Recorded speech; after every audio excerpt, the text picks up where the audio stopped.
Argentina menyegel tiketnya ke 16 besar Piala Dunia U20 2023 setelah kemenangan impresif atas Guatemala 3-0 di Estadio Único Madre de Ciudades Selasa pagi 24 Mei 2023. Pasukan Javier Mascherano tersebut kini hanya memerlukan 1 poin pada laga terakhir grup nanti untuk melaju ke babak gugur sebagai juara grup.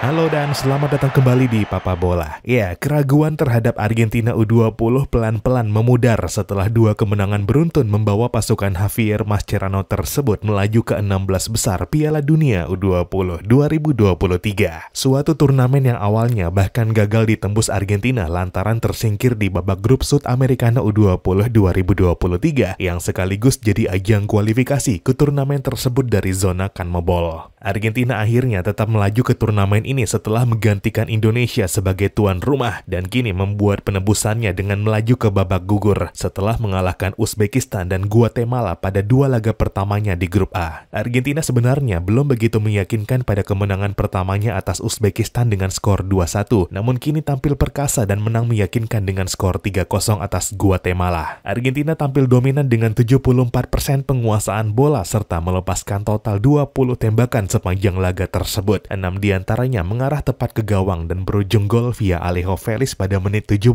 Luka Romero menit 65 dan Maximo Perone pada menit injury time babak kedua. Luka Romero yang masuk menggantikan Matias Sule pada menit 58 ketika Argentina masih unggul 1-0 menjadi pemain yang cukup memberi perubahan. Dia mencetak gol hanya dalam 7 menit di lapangan dan menjadi pemain yang paling banyak melakukan upaya mencetak gol dari kedua tim lewat 3 tembakannya. Romero juga menjadi pemain dengan rata-rata kecepatan tertinggi di laga tersebut dengan 7,72 km per jam catatannya. Tapi sayang, kemenangan Argentina tersebut harus tercoreng kartu merah yang didapatkan pemain belakangnya, Thomas Aviles, setelah mendapat kartu kuning kedua pada menit 82, menyusul Carlos Julian Santos Vargas dari Guatemala yang juga mendapat kartu kuning kedua pada menit 58. Dengan kemenangan tadi pagi, Argentina kini menempati puncak klasemen grup A dengan 6 poin dari 2 pertandingan, unggul 2 poin dari Selandia Baru di tempat kedua yang pada match day yang sama imbang 2-2 melawan Uzbekistan, meskipun sempat unggul 2-0 pada babak pertama. Secara matematis, Argentina kini nggak akan lagi terkejar oleh Uzbekistan dan Guatemala di 2 posisi terbawah klasemen grup A sementara, yang berarti memastikan tim 6 kali juara Piala Dunia U20 tersebut melaju otomatis ke babak 16 besar.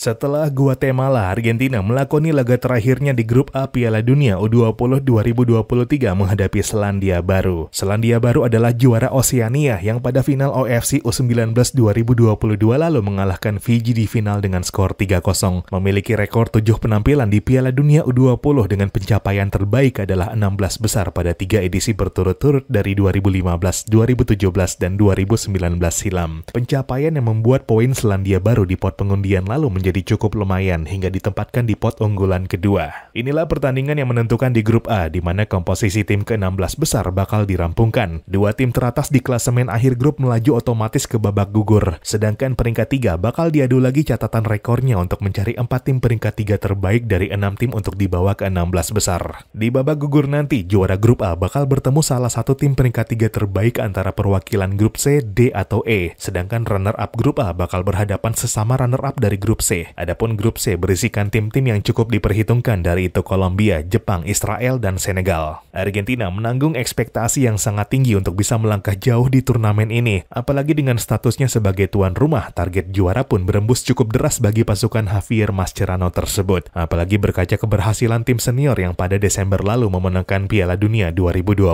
di Qatar. Argentina di turnamen ini sebenarnya datang dengan skuad yang berkualitas, meskipun memang bukan dengan kekuatan penuh. Alejandro Garnacho dari Manchester United, Facundo Buonanotte dari Brighton and Hove Albion, serta Nicolas Paz dari tim muda Real Madrid adalah nama berbakat yang nggak bisa memperkuat Argentina karena nggak dilepas oleh klubnya, karena memang kompetisi yang masih bergulir di Eropa. Tapi situasi yang satu ini mestinya nggak bisa jadi alasan, karena negara-negara lain pun juga mengalami hal yang sama. Brazil tanpa si wonderkid Enrique Felipe serta Vitor Roque, Prancis tanpa Ryan Cherki dan Mathys Tel, Israel juga datang tanpa Oscar Gluck, dan banyak lagi negara kontestan turnamen ini yang nggak diperkuat pemain berbakatnya yang telah berkarir di Eropa. Argentina awalnya nggak lolos ke Piala Dunia U20 2023 setelah tersingkir di babak grup Sudamericana U20 2023. Ketiadaan pemain-pemain berbakat mereka dari Eropa menjadi salah satu alasan yang digaungkan atas kegagalan tersebut. Kini hal serupa kembali terulang, tapi dengan datangnya kesempatan kedua untuk berkompetisi lewat status tuan rumah pengganti, Javier Mascherano mestinya nggak bisa lagi berlindung dengan alasan tersebut.